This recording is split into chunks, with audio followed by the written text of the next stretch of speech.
This channel does not promote any violent, harmful, or illegal activities. All content provided by this channel is meant for an educational purpose only. দেশ বিরোধীদের দাদাগিরি চলবে না, ধর্মরাজ্য প্রতিষ্ঠিত হবেই। যাদবপুর বিশ্ববিদ্যালয়ে জাতীয়তাবাদ প্রতিষ্ঠার বার্তা এবার দিলীপ ঘোষের। UEM Jaipur is a perfect target for prospective students aspiring for good jobs, good education with future-ready skills. বহিরাগত তাণ্ডবের 3 দিন পরও এখনো গ্রেফতারি শূন্য। যাদবপুর কাণ্ডে কবে অ্যাকশন নেবে পুলিশ? আর এর মধ্যেই তদন্ত শুরুর আগে বিশ্ববিদ্যালয়ের তদন্ত কমিটি ঘিরেও ঘোর অনিশ্চয়তা। কমিটির চেয়ারম্যান হতে না চেয়ে কর্তৃপক্ষকে ইমেল পাঠিয়েছেন শুভ শঙ্কর সরকার।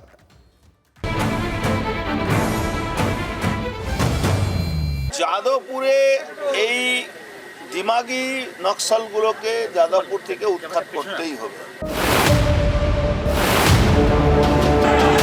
সার্জিক্যাল স্ট্রাইক চলছে তো, দরকার হলে পুরো সার্জিক্যাল স্ট্রাইক হবে। কিন্তু এই দিমাগি যারা নকশাল, তারা আমাদের দেশে আমাদেরই আপনার পরিবারের ছেলেদেরকে ব্রেন ওয়াশ করে আমাদের এই দেশের বিরুদ্ধেই তারা তাদেরকে কাজে লাগায়। কোনো দেশদ্রোহী আর সমাজ বিরোধীকে আমরা ওই রকম শিক্ষাঙ্গনে দাদাগিরি করতে দেবো না। যাদবপুরে অশান্তি নেপথ্যে দেশবিরোধী শক্তি, চড়া সুরে প্রতিবাদ বিজেপির। সেই যাদবপুরেই পরিবর্তন চান রাজ্যের মন্ত্রী দিলীপ ঘোষ। সমাজ বিরোধীকে আমরা ওই রকম শিক্ষাঙ্গনে দাদাগিরি করতে দেবো না। তো সংঘর্ষ হবেই যে কোনো পরিবর্তনে। যদি মহাভারতের যুদ্ধ থেকে ভগবান শ্রীকৃষ্ণ পিছিয়ে যেতেন তাহলে ধর্মরাজ্য প্রতিষ্ঠা হতো না। তো ধর্মরাজ্য প্রতিষ্ঠা হবে এখানে। যার অসুবিধা হচ্ছে সে নিজেকে ঠিক করুক। যাদবপুরেও ধর্মরাজ্য প্রতিষ্ঠা চান দিলীপ ঘোষ। সেই পথে হাঁটতেই রাজনীতির সার্জিক্যাল স্ট্রাইক। জবাব দিতে দেরি করেননি কুণালও।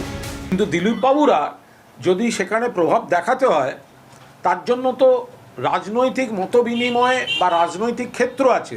তার জন্য পাড়ার গুন্ডাটাকে এলাকার মধ্যে ওখানে পাঠাতে হবে কেন? শিক্ষা প্রতিষ্ঠানে তাহলে পাড়ার গুন্ডাটাকে পাঠাতে হবে কেন? যাদবপুরে সরগরম রাজনীতি।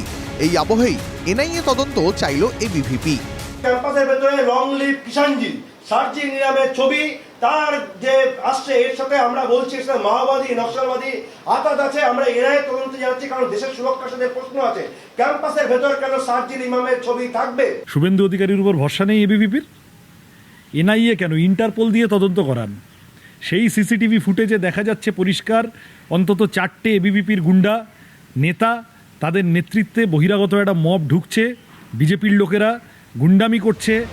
যাদবপুর কাণ্ডের তদন্ত করছে পুলিশ, কিন্তু 4 দিন পর সেই পুলিশি তদন্ত নিয়েই প্রশ্ন উঠতে শুরু করেছে।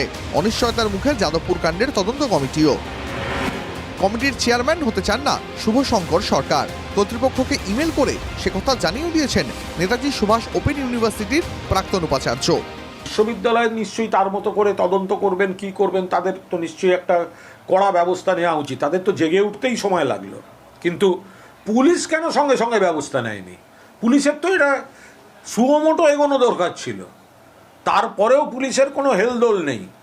রাজনীতি থাকুক, সব রকমের রাজনীতি থাকুক, দেশ বিরোধী কার্যকলাপ থাকবে না।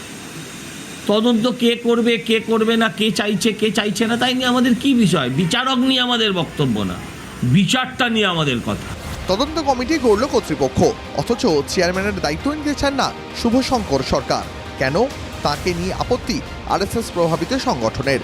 ইমেলে উপাচার্যকে আপত্তি জানিয়েছে ভারতীয় রাষ্ট্রীয় শৈক্ষিক মহাসংঘ। প্রশ্ন তুলেছে স্কুল শিক্ষক নিয়োগে বেনিয়মে অভিযুক্ত কেন তদন্ত কমিটিতে? সূত্রের খবর, শিক্ষক সংগঠনের আপত্তি প্রকাশ্যে আসার আগেই চেয়ারম্যানের দায়িত্ব নিতে অস্বীকার শুভ শঙ্কর সরকারের। তবে কি বাইরের কোনো চাপ থেকেই চেয়ারম্যান হতে চান না প্রাক্তন উপাচার্য?